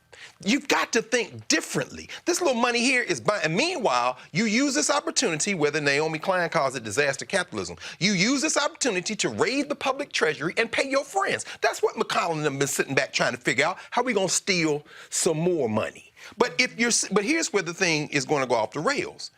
Once you've given those checks out and you've demonstrated that you can do that, now what you're going to do? Because 2 months from now, as you said, you're talking 2022. That's not sustainable. There's another way to do it that may even cause you to spend more money, but that ultimately will restore, not only restore, it might establish for the first time in this country a unified economic philosophy that could guide. Because guess what? This has been a socialist country from the beginning when it comes to corporate payments when they're in trouble. And it's a capitalist country when they come to divide up the profits. If McConnell and them do this, the Democrats may be forced to go along because they want people to have some relief, but ultimately, this may finally take the United States of America over the edge. Here's a item Adam Sura posted this year. Congresswoman Katie Porter, Reese. This is what she said. She said the speaker wants to explore refundable tax credits as a tool to help. First of all, that's bullshit because most people don't even, this whole issue with tax credits, I'm sorry. That's right. Porter says that is too slow in my opinion. We need to get actual cash assistance to American families right now. Many of them are going to see paycheck cuts or lost jobs entirely. I've been calling, along with Mitt Romney, for an immediate cash stimulus. I shouldn't say stimulus because I really don't think it's a stimulus. It's a $1,000 cash payment to stabilize American households, to be delivered before that crucial first of the month, April 1st, when so many people's bills become due. And then, of course, Trump has said he supports it as well. And what's interesting here is that Democrats are about to be in a conundrum because you have Democrats who are trying to hold the line. I saw one story where they have a $750 billion package. Yeah. You got Republicans over here talking about $1 trillion. Yeah. And so, to me, they're getting outflanked to some degree. And I think this is where you have to deal with these structural changes, these structural issues in our economy. And this is the moment. A crisis is always the moment. I said Obama did not seize the moment in 2009 when they could have actually completely changed Wall Street. No, they mollified them. This is a moment where they have to be thinking about this not from a short-term standpoint, but long-term standpoint. Your thoughts? But that's a very challenging thing because at the end of the day, Americans are. They hop on to what's shiny, right? So it's a $1,000 payment. There was a big flap yesterday because Senator Kamala Harris talked about her LIFT Act, which is $500 a month tax credit every month. So that's $6,000. Mitt Romney is saying a one-time $1,000 payment. People are like, she's to the right of Mitt Romney. So people just don't really get the difference between a permanent investment and the people that need it versus a one-time quick fix. And so it's really, really, really, really hard to win a substantive messaging war. It's a lot easier to win a headline, everybody gets $1,000 versus, well, we're going to give you paid sick family leave. We're going to make sure that you have health care. We're going to shore up unemployment insurance. We're going to, give small business loans. That's a list. That's a bulleted point list. And people will just want the headline. And so that's the real challenge that that the Democrats have is substantively and policy-wise, they have better, more tangible, more permanent solutions to the crisis that we have. But Americans are hearing $1,000. Now, they're going to complain about that, too. Because as soon as they get $1,000, it's going to be, well, this isn't enough, da-da-da-da-da-da. But when you... And it won't be enough. And it's not. It's a legitimate point, but they're winning the messaging war as Republicans always. But, Erica, what I don't understand is if you're a Democrat or you're a Republican and you're having these conversations about $1 trillion plan, please explain to me how hard is it to say, we're about to wipe, as a part of this deal, we're going to wipe out student loan debt. Yes. And that is for every individual up to, who has student loans up to, May 2020, we're going to do a complete forgiveness of student loans. Okay? First of all, if you are spending $200,000, $300,000, $400,000, $500,000, $600,000, $700,000, $800,000 a month paying back your loans, that's an immediate economic stimulus. That's right. All right? And here's a piece with that. You're not going out and increasing your debt. No, you're simply forgiving those student loans. That's now up to about $1.5 trillion. Okay? To me, I think you do that. Also, this notion of a $1,000 check or $2,000 check, that's 1 month. Okay? You have to be thinking about this in terms of a $1,000 check for the next 3 months. And to me, it's going to be 3 months, okay? So it should be April, May, June. The parameters they've set, $1,000 per month for the next 3 months, and then we see where we are with testing, we see where we are with this coronavirus, and then you might have to come back for another phase. To me, that's what the thinking has to be. Conversation, that's not what happens. Thinking about when Trump actually began to take this seriously, it was when the stock market began to plunge and the recovery was not even happening with the halts. So when you then also look at people who not only their paychecks support their households, but also other people as well, the forgiveness of student loan debt would definitely be a relief to those people and many other people. And so I think that this is really the time where people have to be paying attention. Reese talked about just folks wanting to grab towards the highlight headlines and not really getting into the minutia. And I think that because we're being steeled in a way, and you said 3 months, you're thinking 3 months, it could be even longer than 3 months, because if we're not still all tested by the end of that time, you're talking about another episode of a resurgence of this. I mean, because we're not in a place where we actually have our plane built, because we're actually building our plane as it's flying, we don't know yet. And then you're talking about vaccinations, 18 months, that's almost 2 years. So to actually sit down and think about what is going to make sense so that the economic recovery will not be as deep as it could be, would be absolutely ensuring that student loan debt, which is, like myself and many others, a part of how we budget and pay bills every month, and also how we that money also used to support other people in our families, that could actually be a way that the economy could begin to see some level of stimulation, so that when we're fully operational, that we'll be dealing with a more healthy economy, as we would have been if we would not have taken these steps to actually alleviate the people that are actually having to suffer in this manner. One of the things that Reverend Barber's been talking about, Greg, is that 700 people a day die because of poverty. Right. And his whole point is, if he said 140 million Americans living in poverty, 700 dying a day, it's 250,000 a year. and you juxtapose that to how many people are dying with coronavirus. Again, to me, this is where, if you're Democrats and Republicans, but especially Democrats, you have two teams working. You have a short-term economic team, and then you have a long-term economic team. Because if this thing goes 18 months, that's a year and a half. You're now talking about, oh, they're going to have to come back and do this again and again and again and again, which now is going to actually have to cause a complete rethinking of this entire infrastructure in terms of the amount of money we spend on defense, in terms of how we use those defense dollars, in terms of taxes, in terms of, and look, you might have to return to the days where the federal tax rate was what it was when Eisenhower was president. Sure.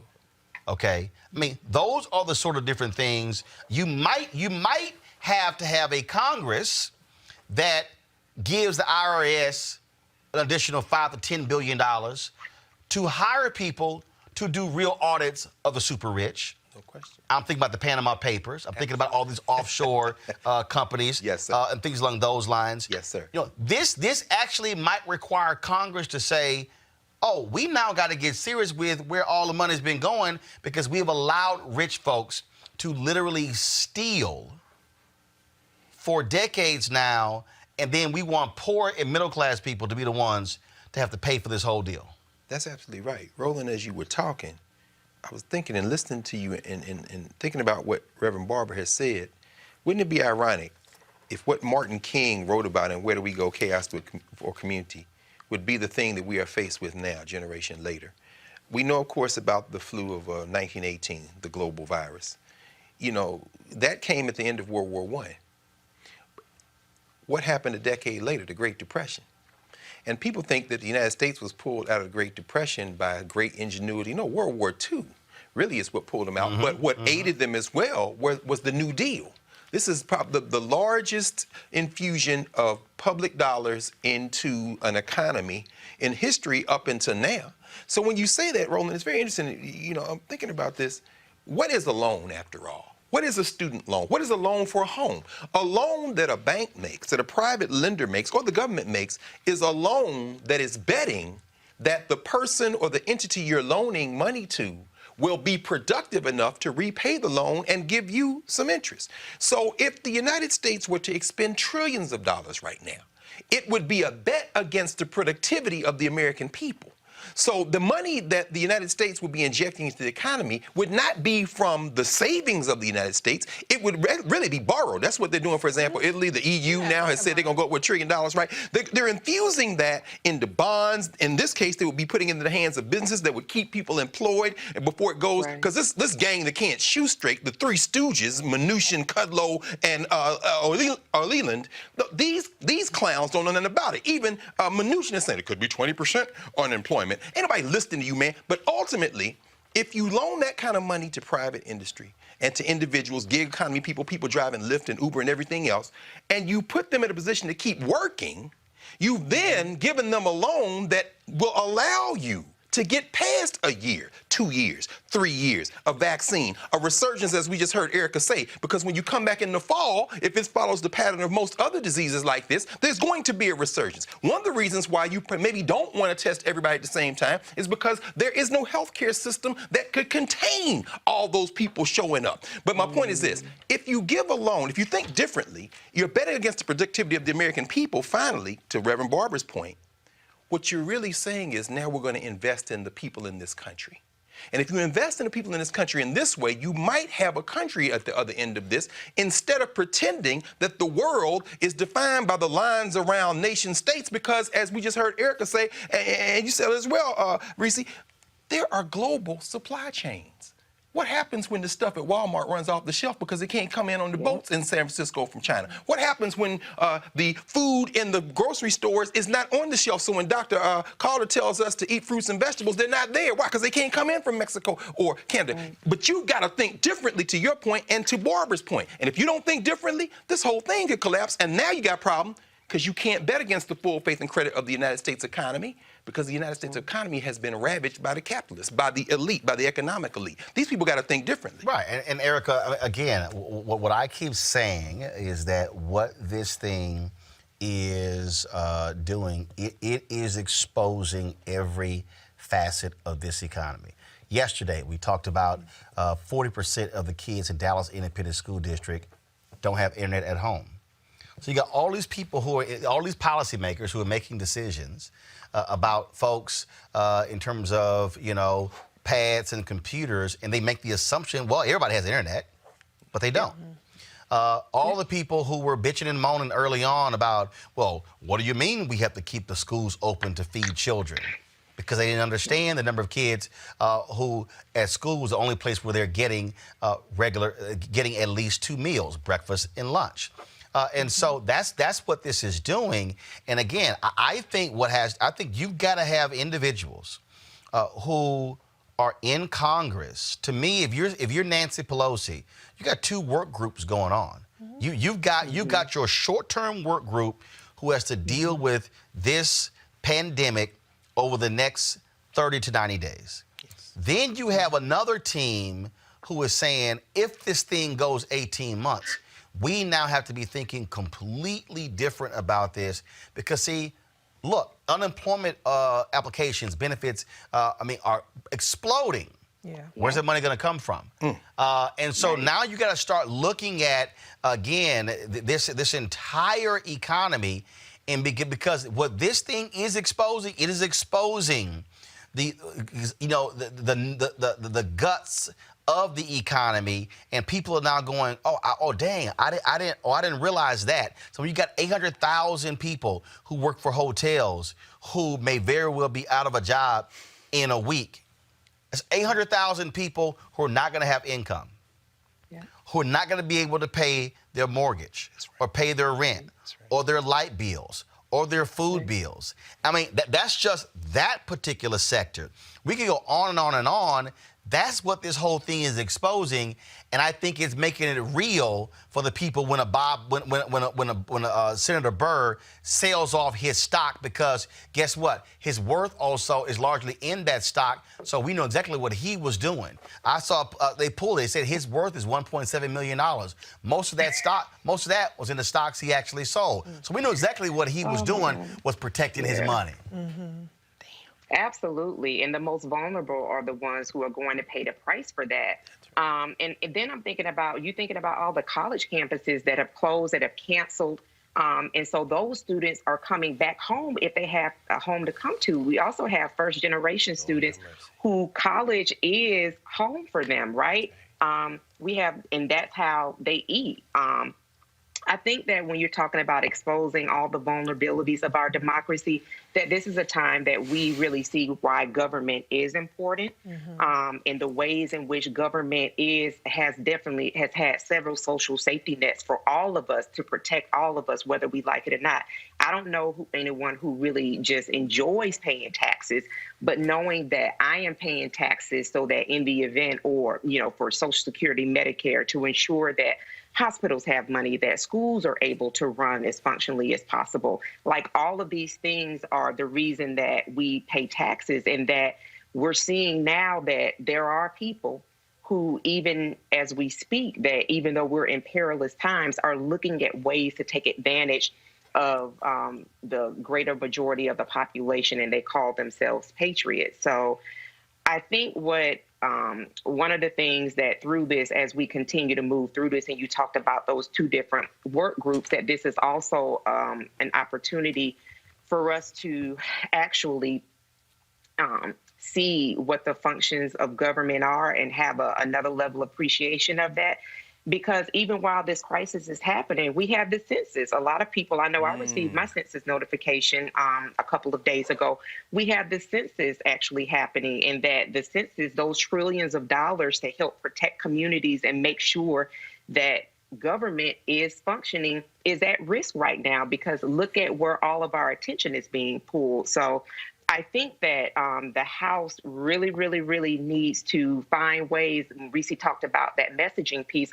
I think that there really needs to be very, very strategic ways as well that as we move through this pandemic and have a new normal that will be temporarily in place for some time, that we also do message the importance of other things that are still happening. We don't know, what the delays will be, but things that are still happening that folks need to actually be participatory in as well. This also, Reese, exposes this Republican mantra of tax cuts, tax cuts, tax cuts. Right. Because at the end of the day, you have to have revenue. You have to. You have to. Yeah. And so that tax cut that was given, the corporations took it. 96% of the corporations took the $1 trillion and reinvested it right into a stock buyback. Yeah. And so they were selling it all. It's going to go back into the economy. It's going to go to workers.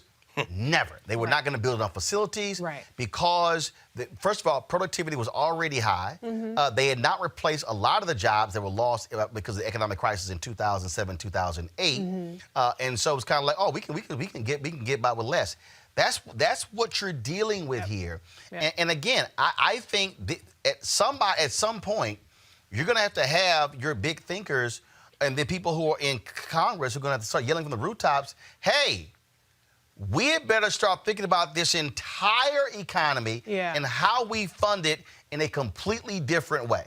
I agree, but I also think that the onus is also on the American people, because what's going to happen is the Republicans are going to push through their tax cuts again, and the Democrats are going to be, all the pressure is going to be on the Democrats to fold like they always end up having to do, because this more pressing hair on fire need needs to be met. And so the American people should be calling their senators right now, particularly the Republican ones, and they should be calling their Congress people and saying, we don't want money we don't want tax cuts for businesses. We want direct relief for the American people.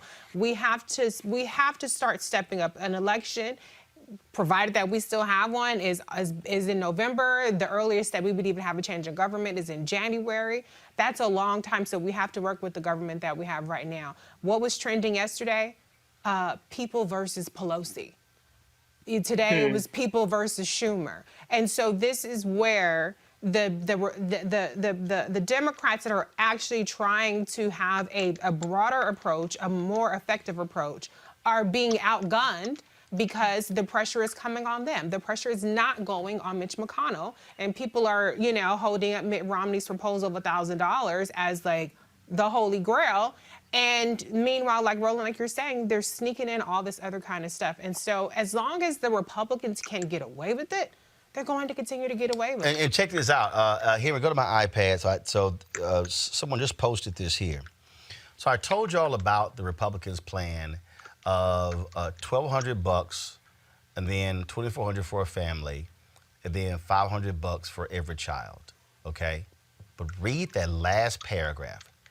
Taxpayers with little or no income tax liability, but at least $2,500 of qualifying income will be eligible for a minimum rebate check of $600. $1,200 married. Qualifying income includes earned income as well as Social Security retirement benefits and certain compensation and pension benefits paid to veterans. This ensures relief gets to low-income seniors and disabled veterans. This is y'all. This is a monthly. Well, no, this. I know those $2,500 is what, per month, or is that no. total That's the This is the recovery checks. I know, but I'm saying go back. If you got 2,500 taxpayers with little or income tax liability, but at least 25. That's one time. So, but the problem with this is, and again, is that people are going to see the $1,200. So basically, what they're saying is, if you poor, you're screwed. You're gonna get $600. To Reese's point, yes, messaging. But if you're making up to you see it, these checks are reduced for higher income taxpayers and begin phasing out after a single taxpayer has $75,000 in adjusted gross income and $150,000 for joint filers. So what they're saying is that, if you're single and you're making up to $75,000, well then you can get up to $1,200. So basically what they're saying is, if you're making more. This is what they're saying. If you're making more money, you get more money. Right. But if you are a poor American, Erica, come on, you get less. Yeah. You would think that those at the bottom will be getting the $1,200. No, they're not a corporation, and the poverty is a business, and there are too many people, too many institutions that actually do flourish in poverty. It's the people that suffer, and so until people are seen as actual human beings and not pawns on a chessboard, then and I'm thinking about that and thinking about the ways with which this regime has totally bungled what we are experiencing now. So until that becomes a level of priority, and for me, I would be able to see that and take that in a little bit more with the student loan debt cancellation. That, for me, is definitely a demonstration of people as a priority. But until we actually see that as a real model, something that people are actually advocating and actually demonstrating and actually doing, we'll continue to see proposals like this brought forth, or actual pieces that are brought forth as a way to move through what we're all experiencing right now. All right, folks, we're going to continue, of course, having this economic conversation as we move forward. But I do want to do this here, of course. There are a lot of churches who have gone to this whole issue of live streaming their services because they can't meet and gather. There were some people, though, who still had services on Sunday, frankly, putting their congregations at risk. E. Dewey Smith, a pastor out of Atlanta, posted a video explaining why his church chose not to have service. And he was real frank and honest as to why some pastors did have service. I want y'all to watch this.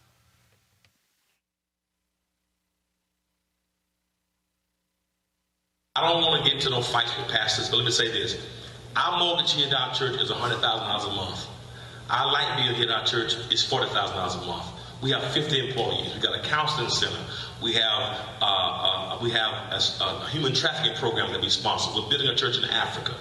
When we don't have church, that threatens our operation. We're like other. So for us, when we made a decision to close our church, public worship services, that was not a fear. That was because we had regard, and for me, I love my members, and they want to put them in a position where they be sick. The faith for me was not in having church. The faith for me was saying, you know what, we're gonna prioritize people's safety and trust that God's gonna help the people to meet our needs financially. That was faith. Just because you had church does not mean you got faith. Some of you guys had church because you need that offering. And you put people in jeopardy. Some of you did that. Now, I'm not speaking fair about it, but for us, we decided to not have worship because we didn't want to risk our susceptible demographic, those who are over 60, because all the scientists, all the medicine people are telling us, health, CDC, WHO, all the organizations are saying this thing is pandemic.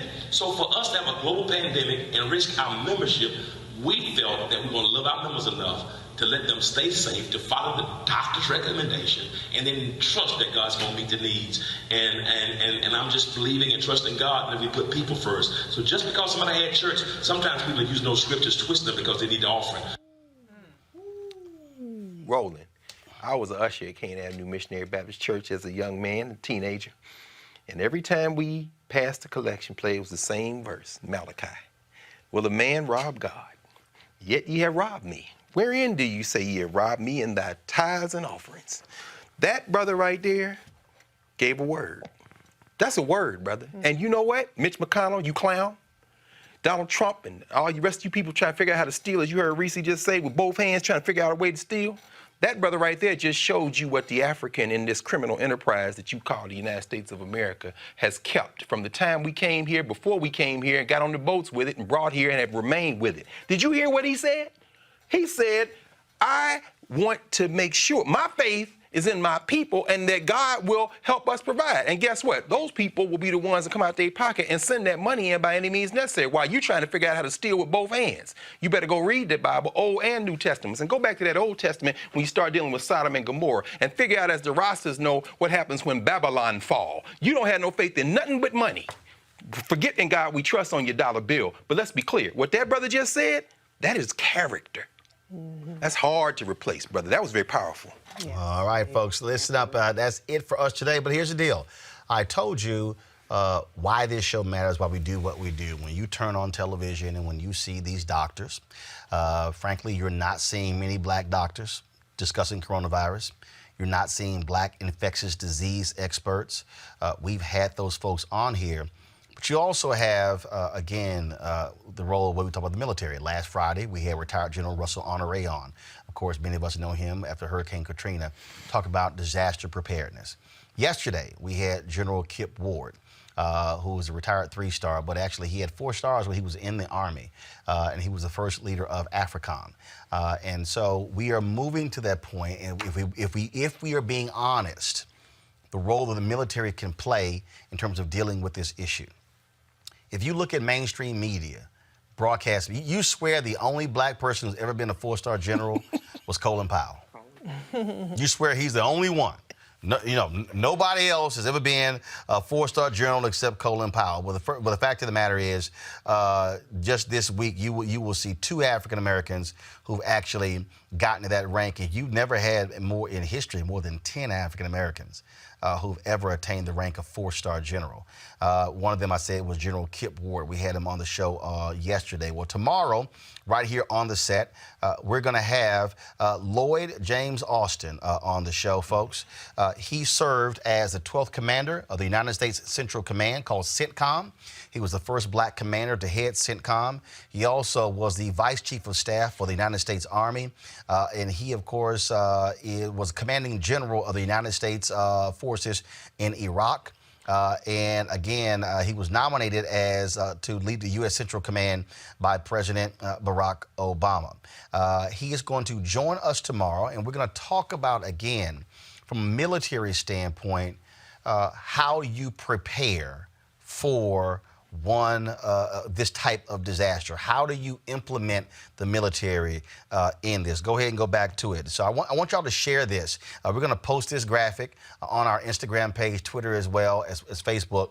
And the reason I'm saying this to all of you, so you understand why these things matter, is because these are African Americans who've been there.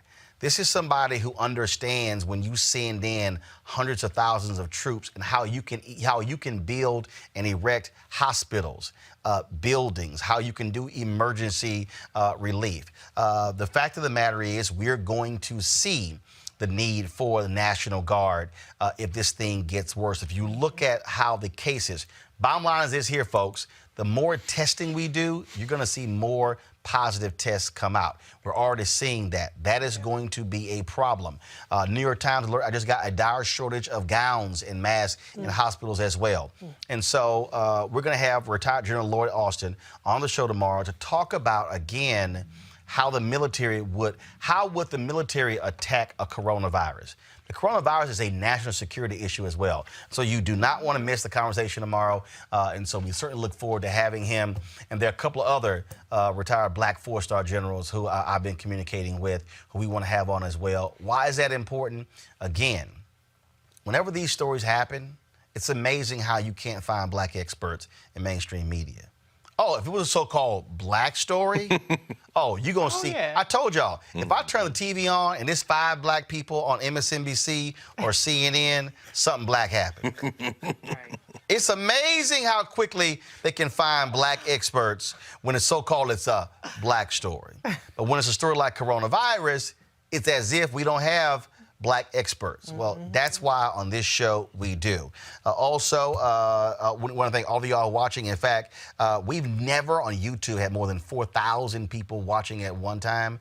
We actually crossed that threshold today for the first time, 4,035 of you watching.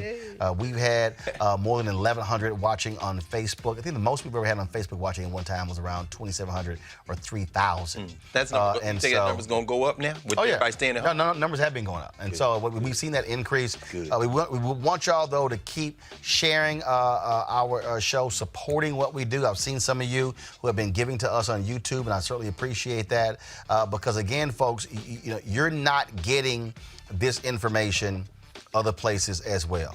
You're not actually seeing that, and that's why we do what we do. So we certainly appreciate it. All right, folks, I want to thank Erica, I want to thank Reese, I want to thank Greg for being on our panel, all of our guests as well. We'll see you guys tomorrow right here, Roland Martin Unfiltered. Stay safe. wash your hands, do not congregate, and tell your kids, watch this show and read. Don't have them playing games all damn day. Come on, brother. Feed the minds as well. You got it? I'll see y'all tomorrow. Holla!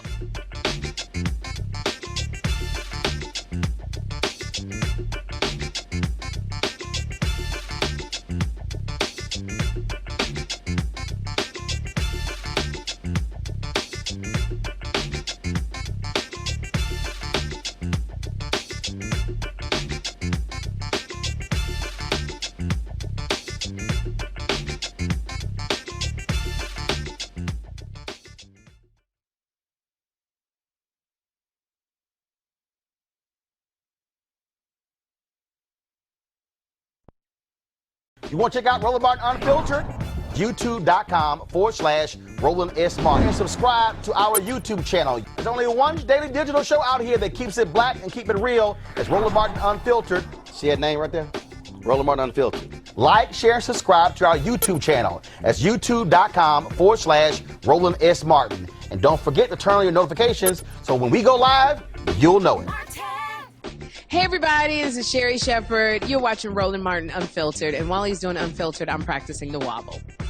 Yes, I am. Because Roland Martin's the one, he will do it backwards, he will do it on the side. He messes everybody up when he gets into the wobble, because he doesn't know how to do it, so he does it backwards. And it just messes me up every single time. So, I'm working on it. I got it. You got Roland Martin. Hi, my name is LaToya Luckett, and you're watching Roland Martin Unfiltered. What's going on, everybody? It's your boy Mac Wiles, and you are watching Roland Martin Unfiltered. What's up, y'all? It's Ryan Destiny, and you're watching Roland Martin Unfiltered. What up, Lana Well, and you are watching Roland Martin Unfiltered.